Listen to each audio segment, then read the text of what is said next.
It's so great to Hi, have you on the podcast.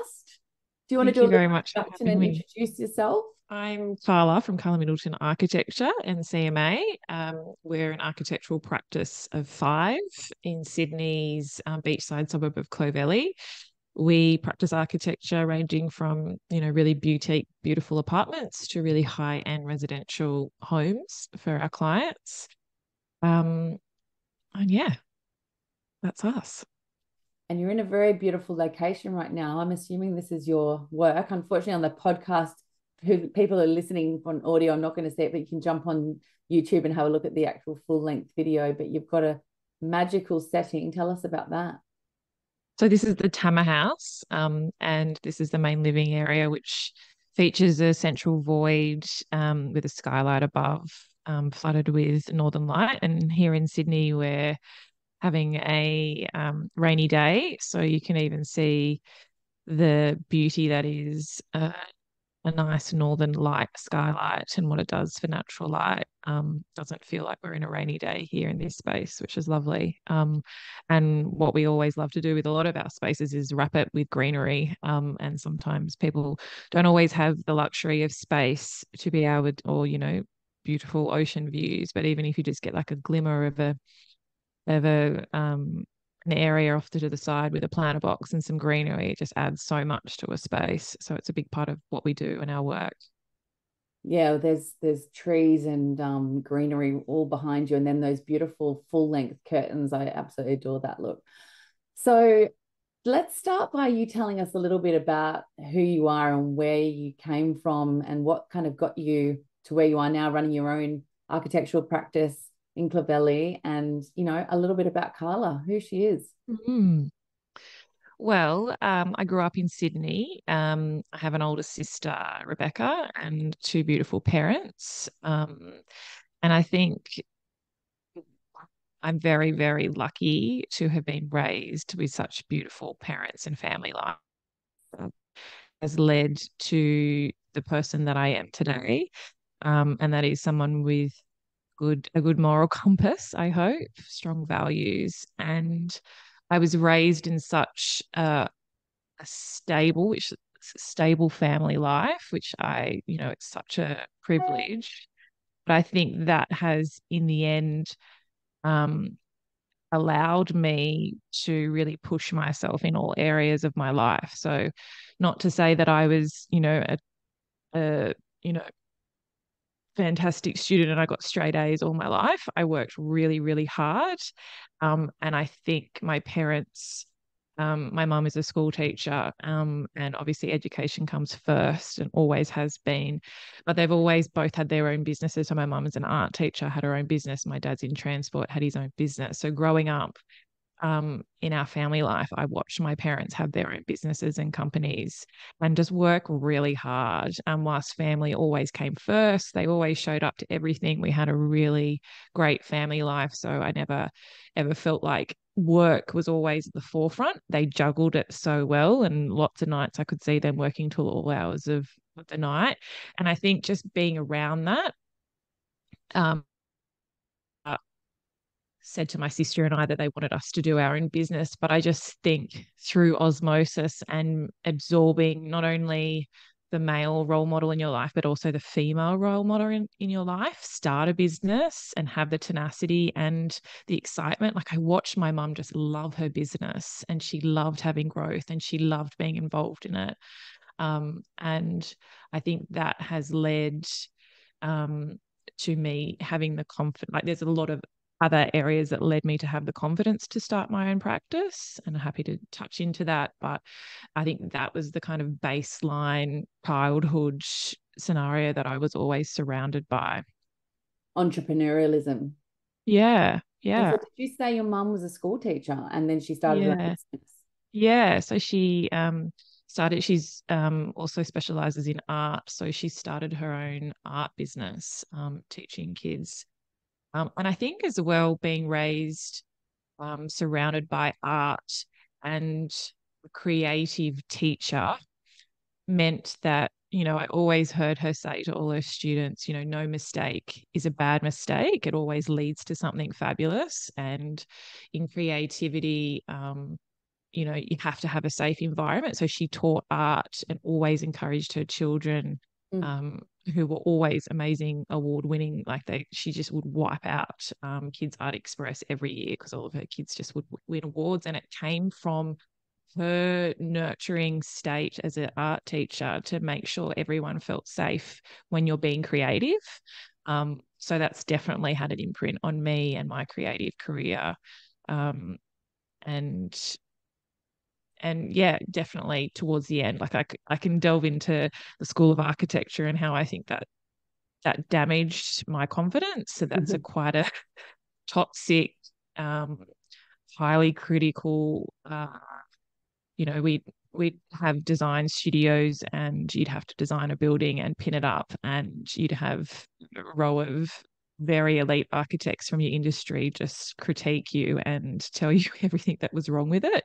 So just to survive the School of Architecture and be able to deal with that level of critique is extremely tough. And Wow. there is such a, well, like in my time during studying architecture, there was such a high dropout rate of architecture because it's just so tough to get through, and that inner resilience. So I think And I definitely had that baseline with my family to be able to get through that. yeah.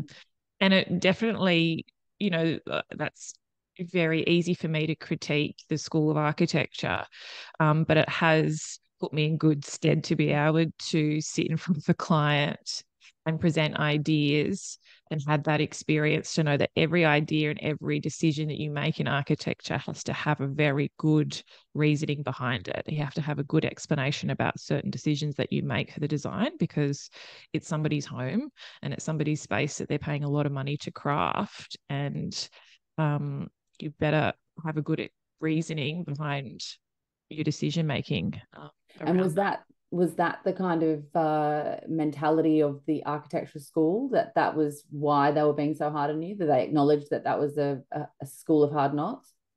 I don't know. It's a very good question. I'm sure it is. I think looking back as well, the first 3 years of architecture, whilst you're not actually doing architecture, they're they're in, and only takes in retrospect now that I look back, they were really crafting our minds in how Mm. to understand space and how to make space. So we would such abstract models and chairs and spaces for artists, and it was trying to craft a very naive brain to be able to think in the 3 dimensions, which um, I am very grateful for that amount of training that I've had. And so it's very quick for me to critique the School of Architecture, but I'm sure there's some very clever people that have crafted how we learn and what we Mm. learn during that 5 years of university. But Yeah, it's a for long. me, I found the criticism side of architecture very tough on my personality. Mm. Um, but I can see in retrospect how it has been fortuitous for my career. Mm. And I mean, it doesn't sound like that criticism piece is something that you experienced as a child growing up. That was not the model that you were shown. No. So how did you actually deal with that? What did that come at you like, and how did that shape the way that you studied and became a business owner yourself? It's a very good question.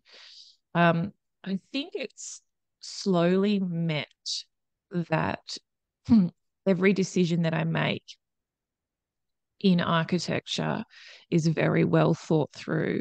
So, and then even my decisions in business and within the practice is very well crafted and thoughtful for, because not only did I experience a high level of criticism, but then that inner voice within yourself can be highly critical too. Mm. So I've had to really be self-aware about that, and master that in.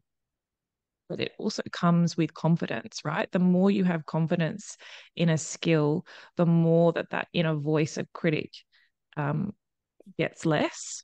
So I think in time and with experience, that inner voice has led to good decisions. So Mm. I think it has been a blessing in the end, but Mhm. it has meant that I've had to do a lot of work within myself to be able to um, push some of that criticism away and have Mm, that inner confidence within mm. yourself.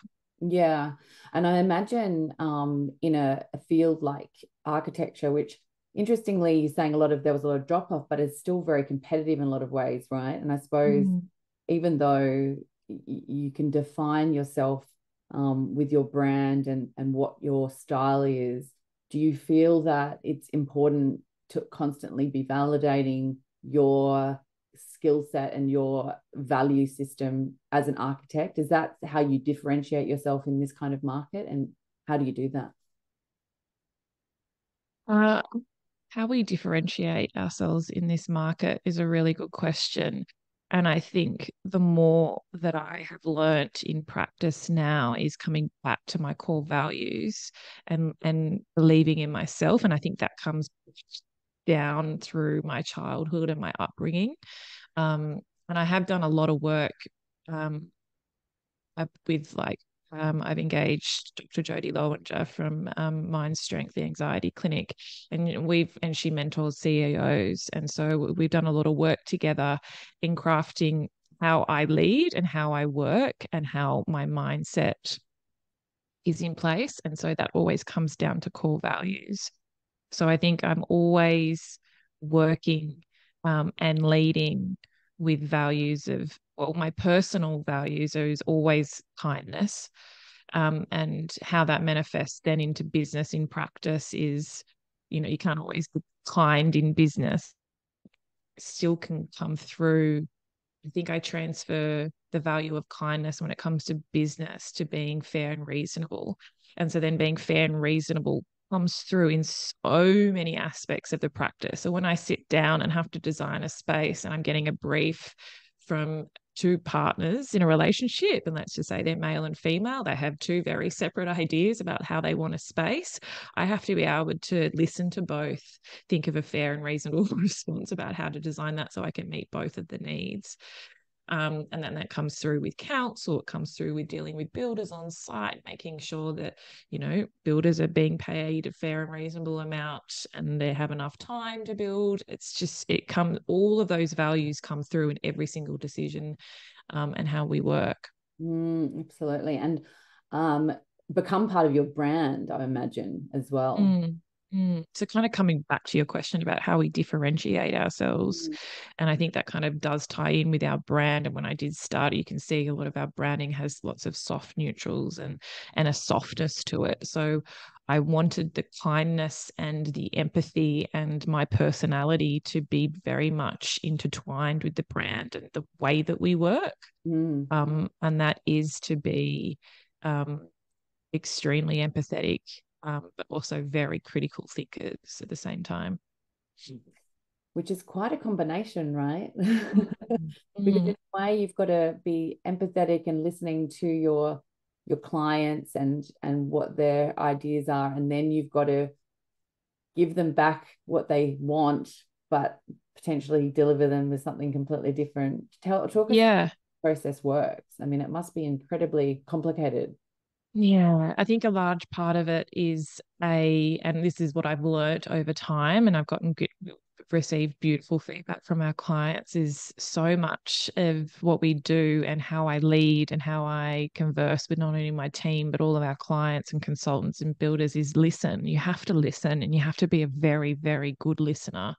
And when you learn that skill, you can really unlock um, your conversations with almost in any situation. And I always joke about this when it comes to when people ask what I do or when I try and explain our job to our team or any decision making. I think architects are just really, really high level good problem solvers. That's what we Mm, do. We do it on every level.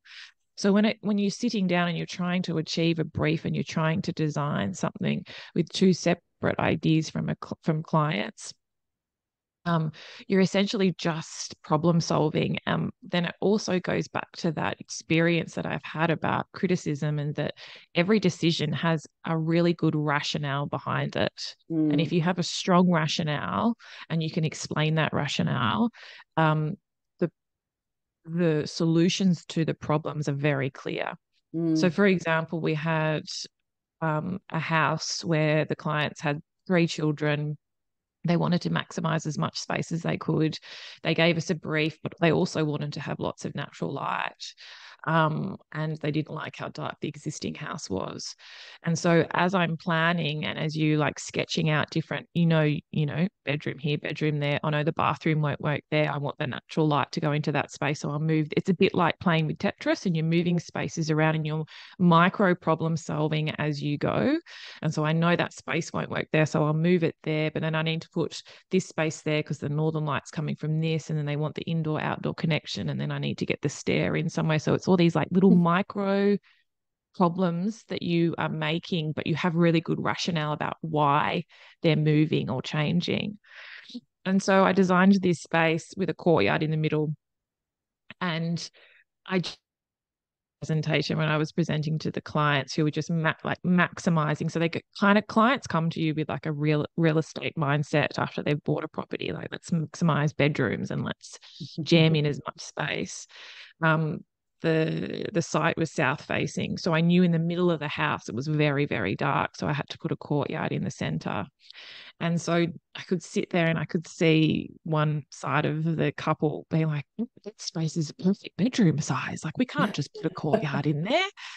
And so I knew rationale wise already after I had designed it that space was empirical to be able to dispel natural light to either side of those spaces and draw in the northern light. Mm. And it was an easy, I had already foreseen that question was going to come up by the client in that meeting, and to be able to say, well, I did this for this and this reason, and that was easy for them to understand. So I think just having a good rationale for your solutions is really important. Yes, and I think as you're talking to me, then I'm imagining, it's quite easy for you to see very clearly a solution, and yet, like you're saying, the objective of the client can be quite different initially, at least. They want to maximize their kind of real estate value, and you're trying to maximize their light. How do you kind of come together and almost show them the light, show them your way? How does that work as a process for you? Because that is very much what I would call a leadership quality, skill, a special skill actually. And like you say, obviously it comes down to listening, but at the base of it, you're doing something that they haven't necessarily known that they needed. So how do you pose that, and how do you get that across the line? It's so tricky, and you really have to, it's almost, you also really need a high level of IQ too in that moment, because you really need to be understanding the point of view of the client and where they're coming from to be able to answer it. And so it's very different for all different situation, but for that situation, I knew the way that I could explain it was always communication. How do you communicate it? Because different clients are either driven by visuals or numbers or diagrams. So I knew in this case the clients were driven by images. So it was a matter of just communicating in the way that client could understand it. And that was lots of different precedent images to be able to explain how it would look and how it would feel to them. But it's very difficult. But there is a very big layer of trust that comes when you have to engage an architect. And I always encourage that when clients meet with us and also they're embarking on this process, is that you need to work with an architect that you trust. Well, I want to get onto that, but I do want to just cover off, it sounds like you're part architect, part psychologist. I mean, it's quite important in senior leadership positions to have a high level of EQ and be able to read your client without being someone that gives themselves away. And so how's that balance work for you? And is that something you've learned from negative experiences, hard experiences, or is it something you've had innately as from birth? What do you think? It's so funny coming onto this podcast. I've been thinking so much about what type of leader I am, what type of leader I think I am. So I can tell you what leader I think I am and what leader I think I would like to be. But I actually threw it back at the team, and they said that I'm a leader with a lot of empathy and and a high IQ, and but also at the same time a very critical thinker, which I was just like blown away by, and it's exactly what I had hoped I was as a leader. Tick. So I think, and how much of myself as a leader since getting that feedback from my team is nature or nurture, right? How much of that is something that I have learnt over time or is innately in my personality? And I think it's both. It's Mm, innately in my personality. Um, and I think I've always been quite, when I look back in my childhood, I know my mum's always said that I was quite happy to play on my own. So my sister's like this Sagittarius, super vibrant, needs social interaction and people around her. Whereas I was quite happy to always go and play in my room on my own with my own toys and make my own decisions. So I've always had that inner confidence within myself, mm, about the decisions that I make and what I want to do. So I think there's always that baseline about me that's nature. Um, and I've just slowly crafted the skill based on experience to be able to make those decisions and being those meetings with clients, when you're trying to, um, I like to say, hold their hand through the process. Like, it's mm, quite an intense process and it's quite mm. intimidating, particularly those clients that can't read a drawing. And you're sitting there presenting a drawing to them and they've never even, and you're trying to show them, they're just seeing all lines. Like, you're trying to explain all these really complex spaces and they're just seeing a bunch of lines.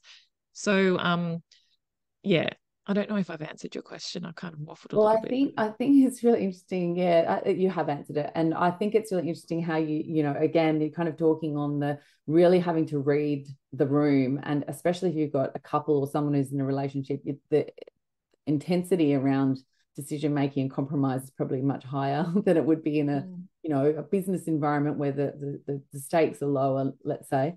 mm, But has there been any situations that you can kind of recall that have built this experience, this leadership style, this management that you can recall along the way that have really shaped who you are and how you approach things? Like, were you doing things in a particular way and that you had a certain experience, you're like, okay, that has got to change. I've got to change my approach in order mm.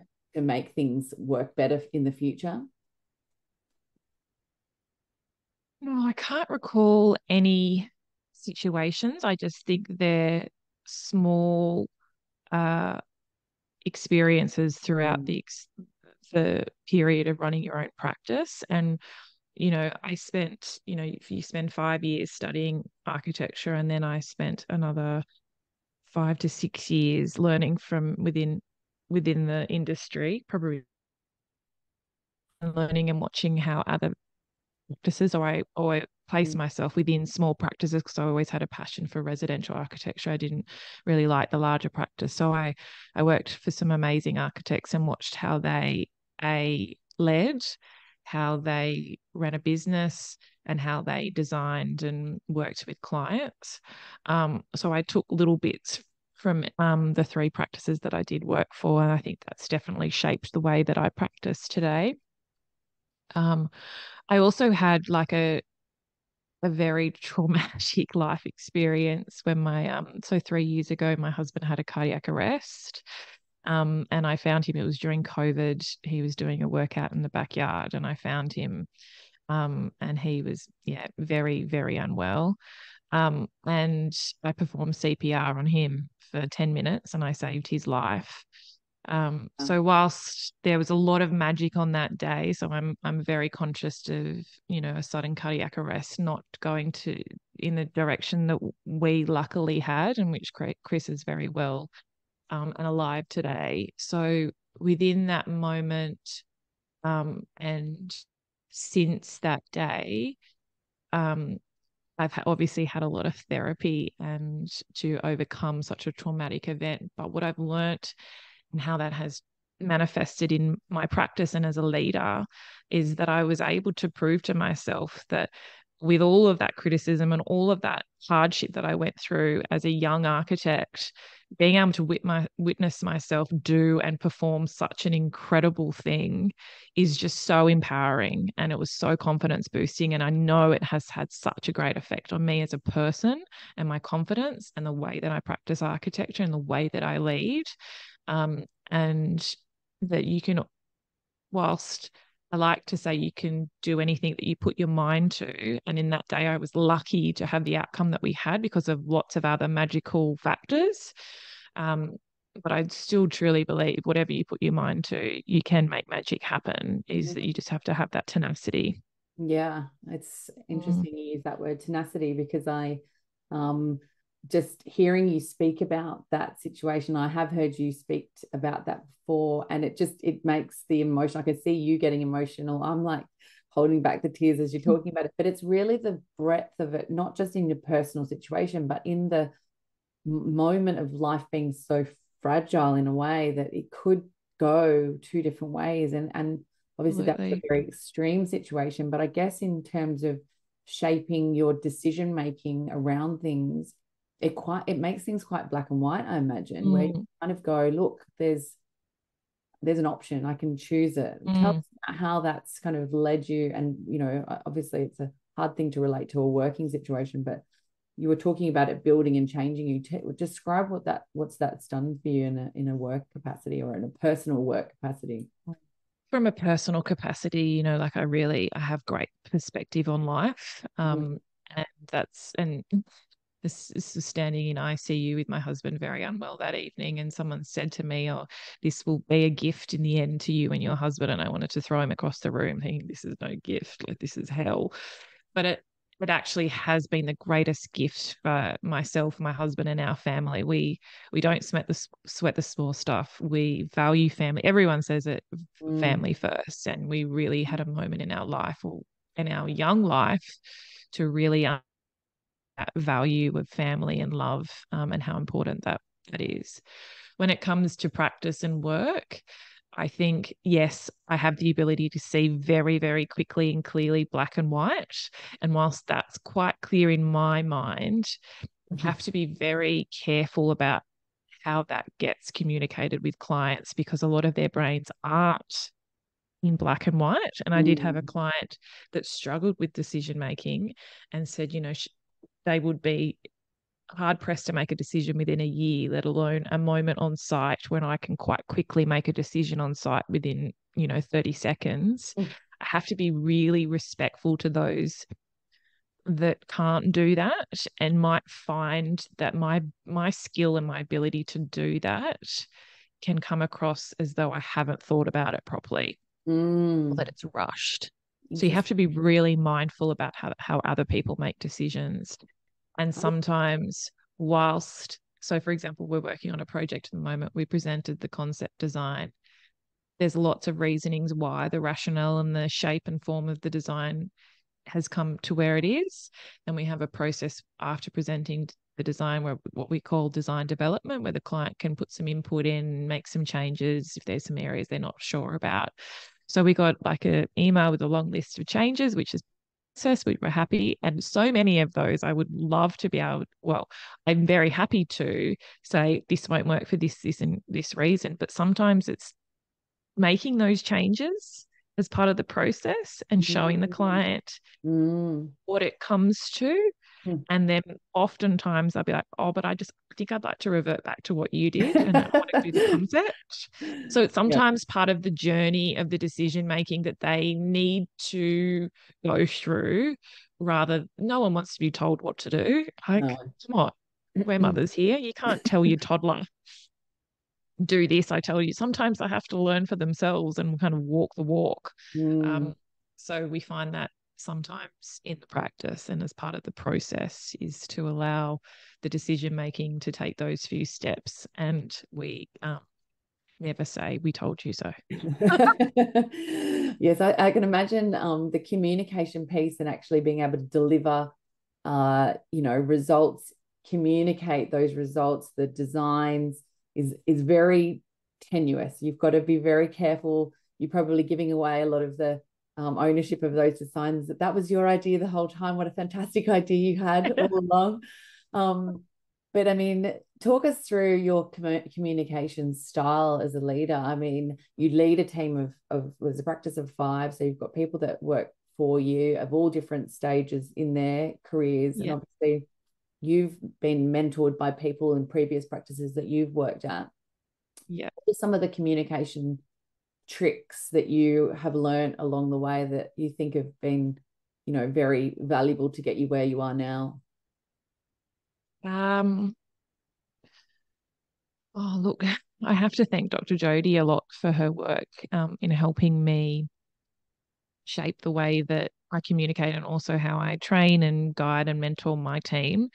And I also see so many correlations with parenting and what I talked about. No one likes to be told what to do. And so, and I notice Dr. Jodie does this a lot with me with our sessions, and she'll kind of tip her head and say, well, what do you think? And in that moment, she knows you know the answer.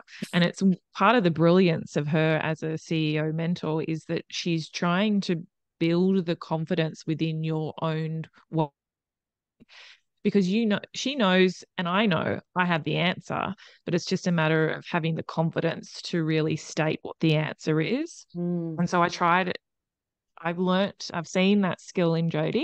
And so, and she's also helped me try to emulate that with my team. Mm. So if we'll have a tricky situation on site and the team will come to me and say, this is the situation, these are some of the solutions, what do you think? And oftentimes I'll say, well, what do you think? And they'll have the answer. And I'm there just to essentially say, it's the right answer. You've nailed it. Um, or just through that process of having that conversation with me, they'll be able to come to better understanding of what their decision is. But you're essentially trying to build that muscle of decision making and communication as a skill. Um, and it's definitely a skill and a muscle that you need to work on. And I think, married with a mind that works quite quickly, it must be quite the challenge. It sounds like for you would be to slow down that process, not Mm, to, like you say, answer the question or make the mm, decision, even if you mm, see it. The training for you is to kind of ensure that it lands. So mm, how it lands from your perspective, you know the answer already. You might get there. It might take a week for that client to get there. mm, You're going to have to mm, manage that process. Um, mm. There's a have lot of patience. I have Yeah, another client that says I have the patience of an angel. And and that then is trust. So all the while you're building, like you were talking about before, the trust piece in with the patience. I yeah. mean, back to you being a psychologist as well as an architect. I think there's a second career option for you here if you wanted. No, thank you. No, thank you. um, so you were talking about trust a bit, and I wanted to dig into that because I wanted to kind of talk about the process of onboarding a client from the pretty pictures on your Instagram page that obviously demonstrate the amazing work you do, but turning that follower, let's call it, into a client, it's not easy, is it? Because you've Mm. got to build a long-term relationship with them, build a lot of trust. Talk us through some of those kind of, barriers to entry for your clients and how you can help solve those. Mm. I'm very, again, empathetic to the step and the trust that is there from a client to engage an architect is a very big step. Um, and I think from starting my practice at the very beginning, um, and it was solely myself as a sole practitioner, I think what helped me start the practice is my personality and my level of empathy and my understanding for the process and connection with clients. So I think whilst Instagram and you've helped us understand, there's the funnel and everyone sees all the pretty images, but when clients come through that funnel and start to engage and have an inquiry with us, it's really um, engaging with a client on a personal level. So getting to know them feeling like they get to know us and the team, bringing them into the studio, meeting them on site, meeting their kids, Mm. and that there is a personality behind CMA and that we really care and we've really got a strong care factor. And I think that is what I hope will be the special factor in us in the industry that is very, very flooded with some amazing talent and Mm. amazing architects for clients to choose from, is the fact that we listen and we really care. And do you find Um, that when people engage in an architect, they kind of know who they're going with, they've chosen you before they come to you, or do you find that it is a case of they're talking to a few different architects and that it really is about the performance, and when I say performance, I mean, how that connection works between the client and yourself. What's the state in which people are coming? Is there a variety of different situations? um, I think I think the majority of our clients now, which I'm very proud to say, um, are looking at a bunch of architects. And whilst from a sales and business point of view, that might not like appear as though it's a good thing, but I actually think it's a great thing, because a large amount of the architects that they're looking at are people that I strongly admire Mm. and have put on such a high pedestal. So I'm like, wow, this is an amazing opportunity that we're considered to be on par with some of these amazing practices that are in Sydney. Um, and I think it's a reflection on the client and their due diligence and their commitment to the process, that they want the best fit for their project and that they're doing their due diligence in sourcing that. I know personally for myself, I will chat to a few people when I'm sourcing some services, and I think it shows, yeah, a level of acumen that is the type of client that we would love to work with. Mm. And do you sometimes say no to clients? Like, how does it work from your side? Do you kind of know naturally? Sometimes you'll have a chat with the client and just think, I'm not going to be able to make this client's vision come to life, or the budget they have to put towards the project size is not aligned, or are there situations where you've built your confidence to the point where it's actually like you feel quite clear on whether there's a fit? Yeah, yeah, absolutely. And feel very strongly about that for a few years now, that whilst the clients may not think this, but a large amount of the time when they're interviewing us, I'm interviewing them to see if they're the right fit for us, Mm. and our practice. And so there's a few kind of buzz questions that I know that I would like to ask, what kind of project of ours do you like? So it means that they're quite engaged with CMA and they're coming to us because they want a particular type of project or style, or they like the way that we present ourselves, um, um, rather than just trying to source an architect or a service as quickly as possible to fit a solution. And I mean, in that in itself, the fact that you can do that is a level of confidence that you have, to be Mm, able to say no or to pass on things, knowing that mm, it might not be the right fit for you. I mean, obviously, there's the beginning of a business. You're how many years through CMA are you now, and where would you um, say you are in the phase of the business cycle? yeah, so we're coming up to 9 years now, and so um, early in the practice, I would have taken on all projects, and not had the privilege to be able to sit back and think, is this the right client for our practice? Um, so it's really nice to be able to reflect on it now with you, actually, because you just have to just take all the projects that you can get to be able to build the portfolio and to show your skill. Um, so yeah, it's really special to be able to do that now. And do you think that in 9 years you've seen the business change a lot over that period, or do there's key learnings that you've learned that have taken you and got you to this level, or do you think the mere fact that you saw that your family could make a business success, you knew you could make success yourself? I mean, 9 years is a great achievement, and obviously Yeah, no, it nine more hasn't been again. easy. It's lots of hard work. Lots of hard work. And I think the personality that I am, I'm always a half cup full person. And so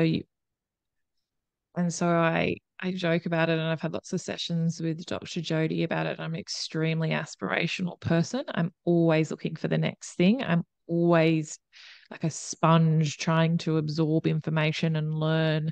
I never feel like I have anything down pat. Like I don't feel like I've got architecture or business or leadership down pat. I'm always really keen to learn and expand how I do things. So there's an ambition there that I joke with Dr. Jody is like a striver's curse. I'm always striving, always looking to push in the next direction, or look or refined or do something better. Um, but I don't necessarily think it's a curse per se. It's just who I am Mm, and what I take on as a person, and what I'm pushing and striving for, has always served me well to this point. But I think I have learnt over the years, because there was such a period there, particularly after Chris's cardiac arrest, and being the primary earner and wanting to make something of my practice and make it into a successful business. So I got to a certain point where I think I burnt out quite a lot. I mm, was doing everything. I had the CEO hat on, the accounting hat on, the practice manager hat on, the architect, the graduate. I was doing everything. And it luckily during COVID and the boom, I had an ability to have enough cash flow in the practice to start delegating and employing some amazing team members on the team, and starting to just literally delegate every part of my life. mm, Um, but at that peak, when I started to get really overwhelmed and really burnt out, I was like, I need to do something about this. So there was also an ambition in myself to reflection upon myself to learn that I need to look after myself as a leader first and foremost. Otherwise, this is all just going to crumble around me. So I need to. What does that involve? And that took a lot of time. That meant employing professionals in their area to help support me, and it meant little things like getting a personal trainer, mm, engaging Dr. Jody to help with my mindset, and allowing me to make better decisions. Because when you get in that state of overwhelm as a leader, you're not leading. You're just like putting out fires and mm, just rolling through the day to day. And then I also, through like different fortuitous avenues, had the late great Tim Brown teach me how to meditate mhm, a bit over a year ago now. And he teaches transcendental, or also Vedic meditation. And so I just thought, oh, meditation, like wellness, do personal training, all of this wellness to make sure. But meditation has been a profound thing to my leadership skill, because Tim would talk about, we'd go for walks and he'd say, see that amazing huge tree, mm, that root system underneath that tree is so deep and push so down deep inside itself to be allow that mm, tree to kind of go and extend that far and be as beautiful as it is. So he's like, Carly, you need to pull back. You need to come back within yourself and look after yourself to be able to allow that to flourish. And it just made so much sense to me. And I've been able to see the benefits of meditation and self-care within myself as a leader, within my practice, and within the business itself. And also, I see it. So my husband's in aviation, and within the cockpit, as a pilot, so there's typically four pilots. So there's the captain, the first officer, and then there's two second officers that sit behind. And so the first officer typically does all the flying. So does all the takeoff and landing, is basically busy the whole time doing all the stuff. And the captain is sitting there overseeing, essentially checklisting, reviewing everything, and he's there to dive in if mm, things need that. And so I've taken that analogy with my practice. mhm, I needed to look after myself, rise above, allow the team to do their job, and to have oversight to um, myself to fill gaps or provide support where it was needed, rather than be in the business doing everything. mm, It just wasn't working, and it wasn't going to be sustainable for very long.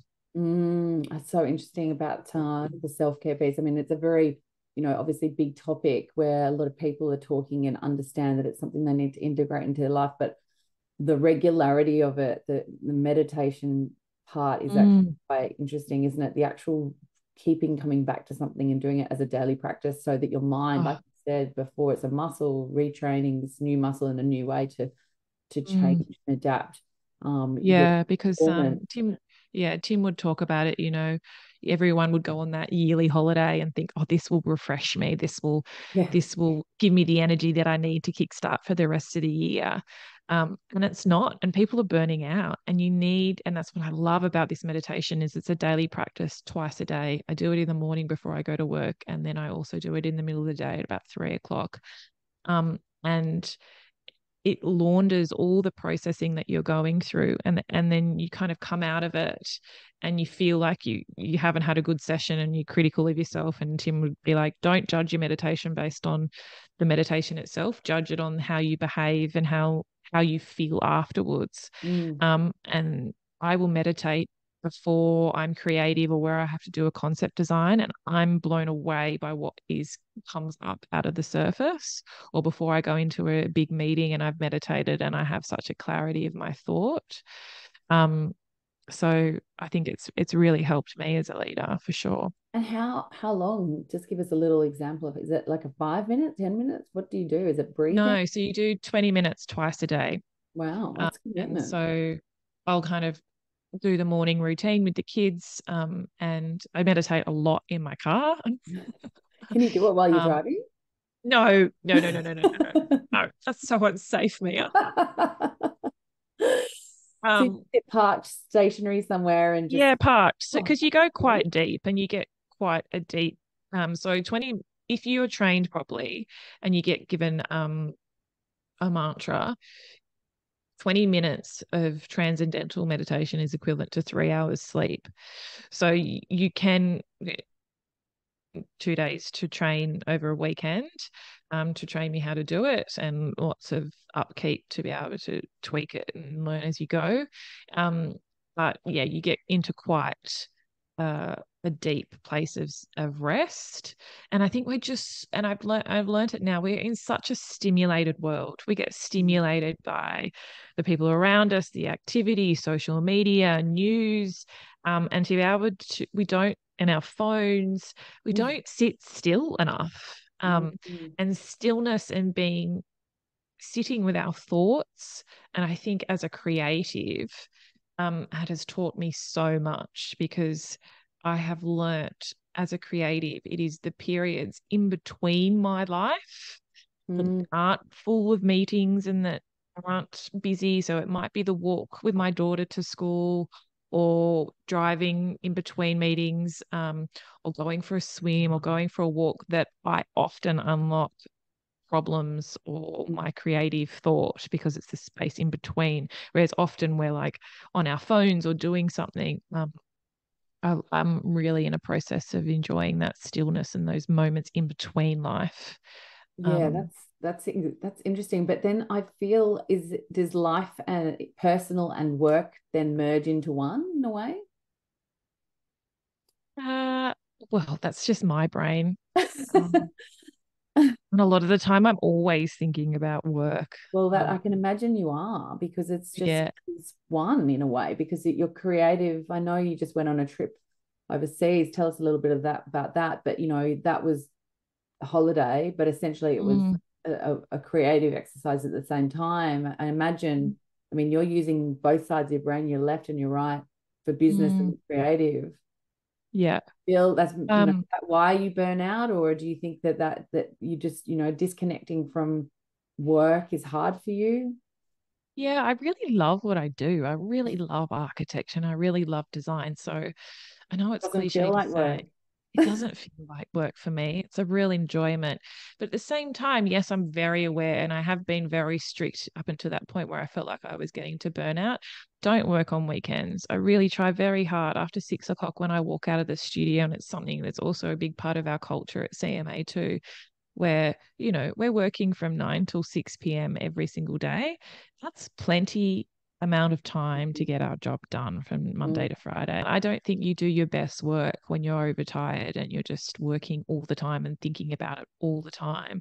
So I'm quite strict with my team to make sure that they don't do any overtime, and we're working from 9 till 6 or whatever their hours may be, because we're quite open to flexible hours at CMA. But that's ample amount of time for us to do our jobs, and that we don't need to do overtime. So I'm very strict with myself and as a leader to lead it as an example to my team, that around 6 o'clock we all go home and we spend time with our loved ones and we have a good rest, and then we come back and we're sharp and we work really hard during the period when we're on. It's the same with the weekend. But I think as a business owner and a leader, and I love what I do, I'm always thinking about work. Mm, And it's part of the responsibility that you hold when you make that decision mm, um, to start your own practice. And yeah, definitely we had an amazing trip overseas last month. And thanks to my amazing team, I was able to switch off on the day-to-days. mm, But my mind was sparked with creativity. It was infused with so much exciting ideas, but I wasn't acting on them. So I wasn't like having to do a sketch. I know that they're going to my library in my brain, and also training your eye. So as a designer and an architect, I feel like you need to get yourself out into the world. And whilst maybe you're not drawing a detail that you see when you walk past it, you're seeing it, you're educating your eye to be able to have so a large, like even just looking at the Pantheon in Rome, my eye felt so relaxed because it was all in proportion. I could feel the proportion, and it was smack on, and it was amazing and beautiful. But I didn't need to document that. It's just training my eye so that when I go to sketch or mm. create something in space, it will also be of proportion. What's your favorite part of being an architect in terms of the whole job?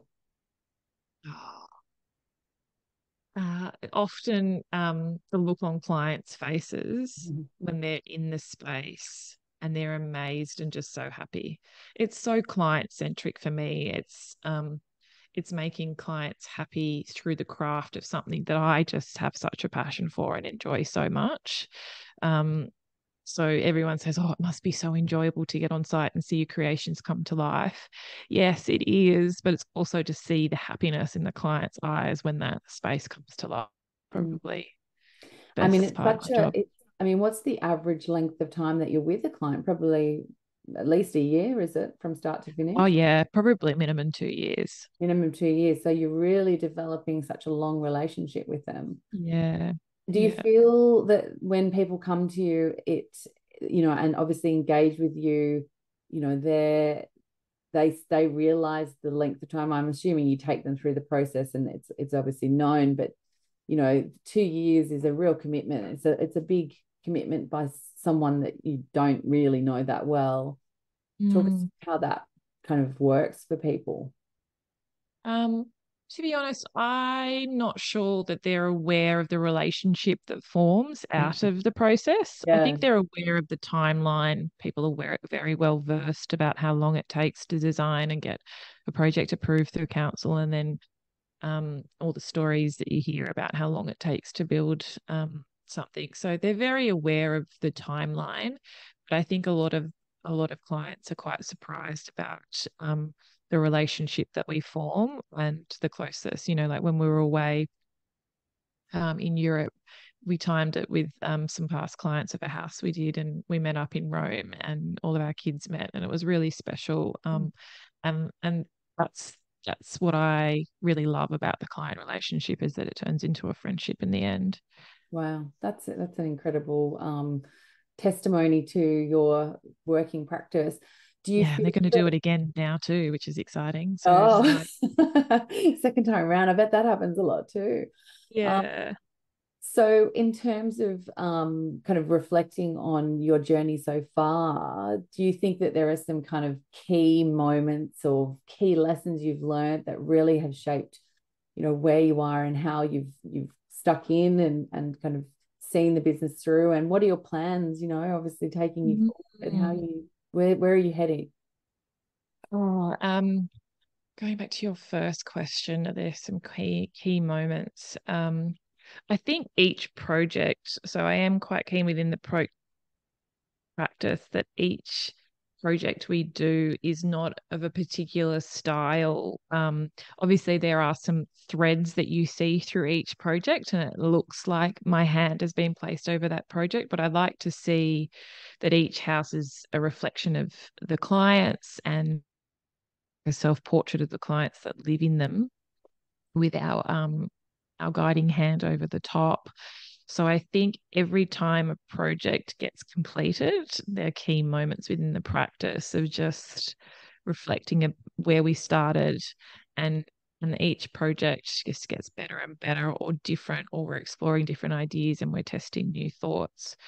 So in saying that, there's no particular big moments, there's lots of lovely little moments throughout the practice that I'm really proud of. Um, Moving into our own space in Clovelly and doing that studio up and making sure that the practice and the culture of the team within it, so that I deliberately placed the practice in a shop front so that we're connected to community, and we see the local guy that walks down the street and pops in and says hello with his dog, and we're connected to the community, and people can wave and clients can pop in and grab a sample, or a builder can pop by.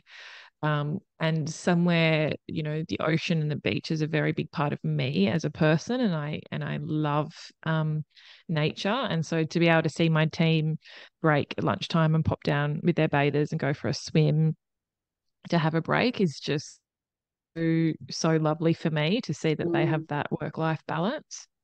And so, yeah, having the studio and where it is, and giving us that space, and the ability to craft our own culture, to be able to create our best work has been a really big proud moment of ours. mm, And then where we're going is very exciting. I have been a striver. I'm always striving for lots more, but I am also very careful in our steps forward. I really want to make sure that all of our systems and our practices as a small practice, um, are very, very in ground, and that we've got all that really solid base.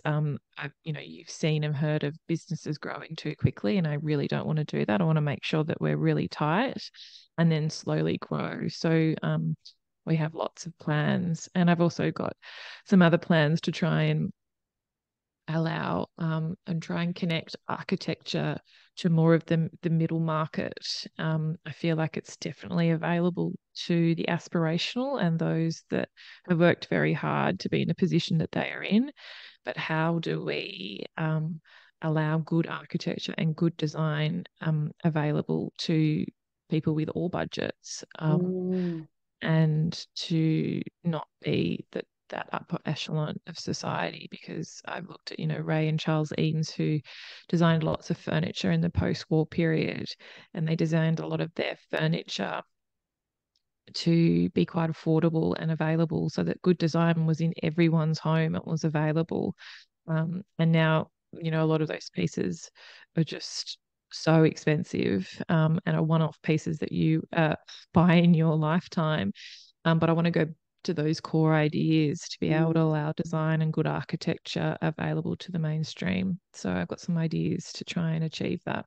Oh, I can't It's wait to all a find work in out that. progress. So, what would you say to anyone who kind of may have thought about engaging in with an architect in the past, and for some reason, whether it's money barriers, or they feel their ideas aren't great, or they don't have the right property, or it's not going to work, or they have time, building costs are too much? What would you say to dispel some of those fears and myths? How would you help them on that process? First of all, give us a call at CMA. Um, uh, I think, yeah, chatting to the professionals in the field of wherever you're wanting to take your project is the first piece of advice I would give. And so I don't think a lot of the industry understand architects and the nature of a registered architect, and what our role is. I think there's so many variations of building professionals in the industry, and I don't think it's as well educated to the general public as it should be. And so to be able to call myself an architect, I've been registered with the Australian Institute of Architects. And so there's lots of building designers and all other like people with different expertise in the industry. So just make sure you do your research when it comes to who you're engaging, and therefore your expectations Mm. about the advice that you're getting. And it would be my recommendation to discuss it with a registered architect. There's lots of resources on the Institute of Architects website for people engaging and in of engaging an architect. And so I think, yeah, just be well educated about process, and happy to guide anyone through that if they'd like to reach out. Yeah, we'll leave all your details in the show notes for you people to follow you on our website and socials. Just as a kind of final question or statement, is there anything that you would say to aspiring leaders in your industry and the industry of architecture that you can kind of pass on as a piece of wisdom or advice?